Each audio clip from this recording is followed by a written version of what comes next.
Eიდან 4 დღის განმავლობაში ყველაზე მხიარულ საღამოებს გთავაზობთ, გააცინეთ და მოიგეთ სპეციალური გადაცემა. რუსთავიორის საეთერო ბადეს დღეს და ხვალ საღამოს 10 საათზე, ხოლო 4-შაბათს და 5-შაბათს საღამოს 11 საათზე დაიკავებს. ჟიურის უკვე კარგად ნაცნობ წევრებს, ამჯერად უფრო კრიტიკული წევრები დაემატნენ. ისინიც ასევე საზოგადოებისთვის ცნობილი სახეები არიან, თუ როგორ შეარჩიეს მონაწილეები, გააცინეთ და მოიგეთ საფინალო თამაშებისთვის ამაზე უფრო კარგად. ეს ვრცელი შემოქმედებითი გუნდი გვესაუბრება. ირაკლი წკიტიშვილი, რომელიც რეჟისორი არის ამ გადაცემის, როგორ მოხდა ფინალისტების შერჩევა? ესე იგი გასული სეზონის საუკეთესო მონაწილეები ავარჩიეთ. ვინც 1000 ლარი მოიგო, ან ვინც ვერ მოიგო, მაგრამ იყო გამორჩეული თავისი იუმორით, პიროვნულად და ასე შემდეგ. ყველა ვინ არიან ჟიურის ახალი წევრები, უფრო კრიტიკულები და უფრო ისეთები, ძალიან ცუდი თვალით რო უყურებენ მონაწილეებს? არა, საერთოდ დავიწყებ იმით, რომ ეს არის სუპერფინალი და ფინალები, სამი ფინალი და ბოლოში სუპერფინალი და აქ არის თამაშდება 5000 ლარი უკვე 1000 ლარის ნაცვლად. აქედან გამომდინარე უფრო რთული რომ ყოფილიყო ამ 5000 ლარის მოგება, ჩვენ ჟიურიში ყველა გადაცემაში ჟიურიში ზის ერთ-ერთი წევრი კახა ბენდუკიც. ამიტომ უფრო სირთულეებთან გვაქვს საქმე, ანუ გაცინება ცოტა უფრო რთულია ბატონი კახასი და დანარჩენებში აგერ ვანო უბრალოდ მეორე ჟიურის წევრები არიან ვანო, ვახო ბიჭიკაშვილი, ნიკა არაბიძე და ვასო ფხაგაძე.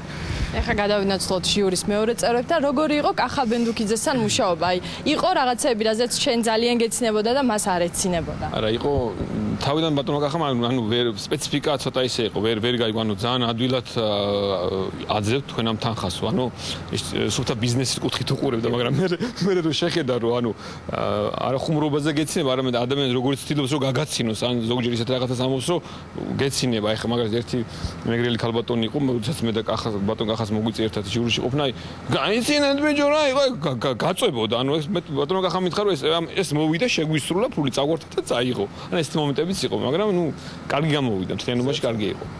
თუ გაიხსენებთ, ცოტა სპოილერებიც იყოს, მოდი, რაღაც ხუმრობები, რომლებმაც ყველაზე მეტად გაგაცინეს, ან პერსონაჟები, რომლებიც შექმნეს თქვენთვის სპეციალურად რომ გაგეცინათ? ზოგადად ხუმრობას ვერ გავიხსენებ კონკრეტულად, მაგრამ მიმდინარეობა არის. ამ გაცნა მოიგეში ესეთი დაახლოებით ესეთი ხუმრობის, რა ქვია, არ ვიცი ხარტულად რა ქვია, ამ მიმდინარეობას. აი მაგალითად დიღომში ესეთი ქარი იყო, მაიაკოვსკის ძეგლს სპლაში უფრიალებდა. ესეთი მიმდინარეობაა რა, ხო, რაღაცა ინფორმაციული იუმორი ქვია თუ რა ქვია, ამას არ ვიცი, აქტუალურიც. ნუ ესეთი მიმდინარეობა აღმოვაჩინეთ და იყო რამოდენიმე ღირსეული წარმომადგენელი ამ იუმორის და ერთ-ერთმა ღირსეულად ბოლომდე ფინალში იასპარეზა, რომელსაც ნახავს ჩვენი მაყურებელი აუცილებლად. მე ისეთი შეასრულა, აი მაგაზე ვანო იტყვის, რომ აი მე არ ვიცი. აბა ვიცია ლაპარაკი. ესე იგი პირველი ძალიან საინტერესო იყო ბატონ კახა ბენდუკიძესთან ერთად მუშაობა. ეს ხომ უნდა დაიწყოს წინადადება. მინისტრების დროს ჯობდა, მაგრამ ხო არა, კახასთან მუშაობა მე არ მეგონა, ნუ ესეთი მხიარული ადამიანი თუ იქნებოდა, იმიტომ რომ მე პირდაპირ სუპერფინალში მოვედი.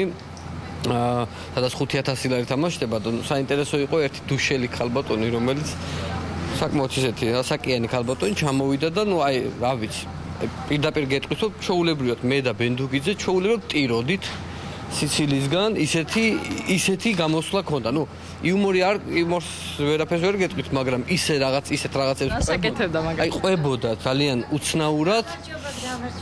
გამარჯობა. ძალიან უცნაურად ყვებოდა აი რაღაცა ისტორიას. ნუ ეხ 5000 ლარი მოიგო თუ არ მოიგო, მოდი ამას სიურპრიზად დავტოვეთ, მაგრამ აი მაყურებელს მინდა უთხრა, რომ აი არინანებენ ამ გადაცემის ყურებას.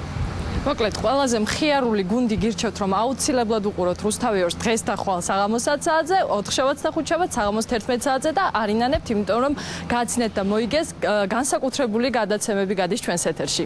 და საერთოდ ყოველთვის უყურეთ რუსთავიორს. ეს ბოლო იყო ძალიან მაგარი. რაც